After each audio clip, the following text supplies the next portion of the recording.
On 2 occasions, our next panelist has stood up to accept the honors by the SBA on behalf of HP as the outstanding corporation in America, in any industry, for its dedication to supplier diversity.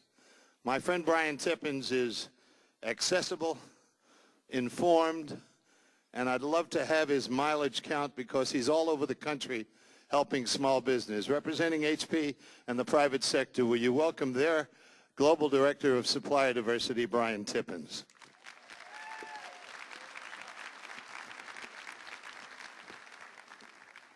And now a treat. One of the few individuals who needs no introduction in California or any other state or any other country. My friend Buzz Aldrin tells me there is an Arnold fan club on the moon. He saw it when he and Armstrong were there. Google does not have enough pages to cover everything in his career, and I'm not going to rehash his bodybuilding achievements or becoming the #1 action star in film, his own philanthropy, his own business achievements. But I would like to introduce him this way. I truly believe that the history books will record that this governor and this administration raised the bar higher than any state has ever done in supporting small business, and the rest of the country is following. Ladies and gentlemen, entrepreneurship is in the house. Welcome our governor, Arnold Schwarzenegger.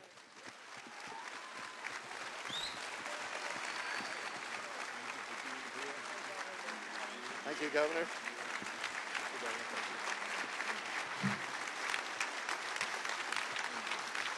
Thank you very much. Thank you. I will keep the question short. I will hope. It's impossible for you, Chuck. We're off to a great start. You couldn't have changed that much. Governor, may we begin by asking you, as your term winds down, what are you most pleased with respect to what you've been able to do for business, and what's left? What are your goals, and how will those goals impact this audience of small business? Well, first of all, I want to say it's great to be here again and to be part and organize this conference for small businesses, which is so important, and it's great to have it here in Oakland. And Mayor Dellum is out here in the audience. Mayor, do you want to get up just for a second? Because he has been a terrific friend. Where is he? Oh, right over there, right over there. It's good to see you. Good to see you. Great to have you here. First of all, let me just say that it's really been a great honor to be elected by the people of California governor in 2003 and then again in 2006. And I think that I'm very proud that we have moved the agenda forward, that one of the first things that we did was that had a tremendous impact on businesses, especially small businesses, which is 98% of all businesses, and more than 50% of all the jobs are created by small businesses. So it was very important to do workers' compensation reform, because that has now saved the state of California and businesses more than $50 billion in the last 6 years. So I'm very proud of that. And I'm also very, very proud. Thank you. And I'm also very proud that we have really aggressively moved forward and started rebuilding California. As you know, in 2006, the people have overwhelmingly voted for the $42 billion infrastructure package to rebuild California. If it is to fix our levees, to create more affordable housing, to rebuild our schools and build additional school facilities and schools and also university buildings, and also have the transportation system be brought up to date. So all of those things were done and approved. And now, of course, right after that, we did the prison infrastructure in 2007 to commit to building 53,000 new beds.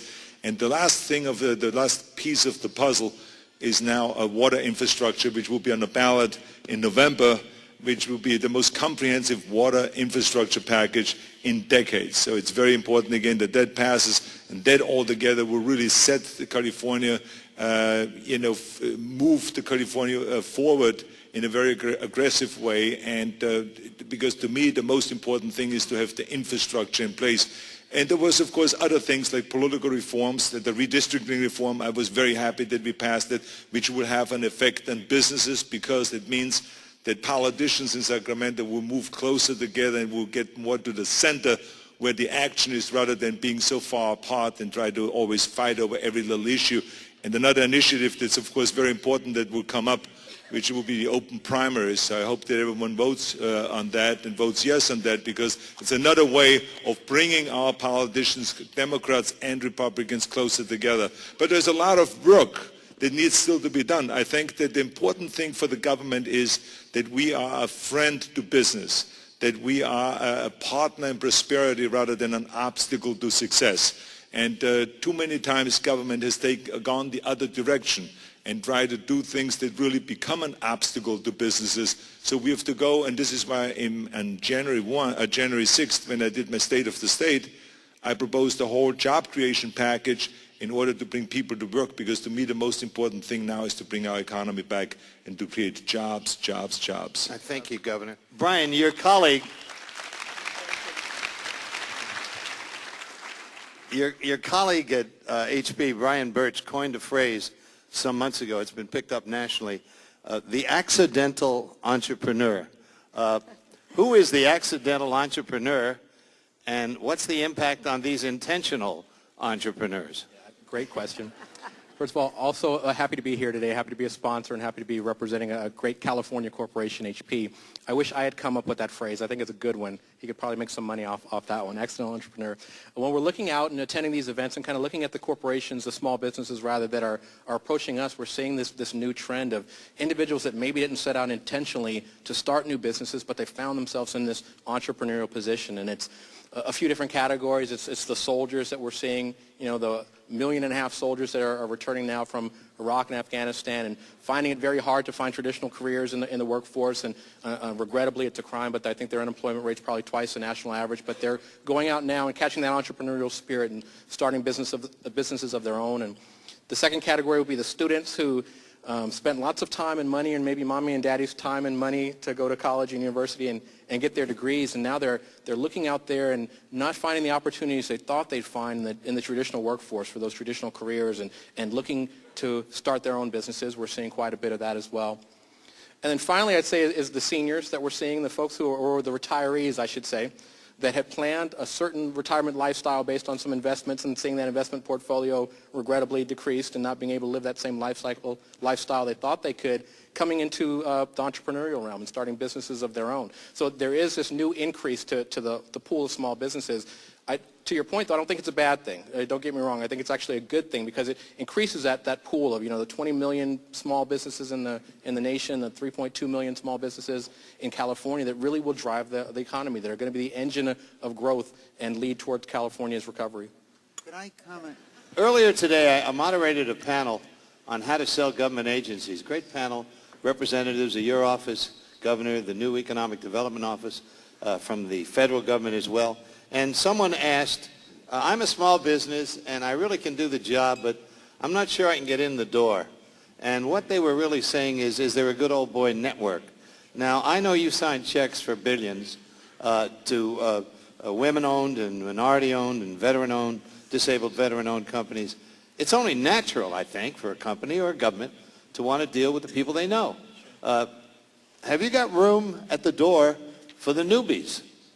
Great question. I think especially given the current economic environment we're in right now. I think the short answer is yes. We're still in growth mode. To Michael's point, it's tough for big companies to grow incrementally, grow organically or through acquisitions, but we're in an aggressive growth mode, and as we do, we're looking for small business partners to help us grow, to pull dollars out of our supply chain or add value to it. We're a company that was built, to the governor's point, on innovation, and are continually trying to move in that direction. As we do, there's plenty of new opportunities.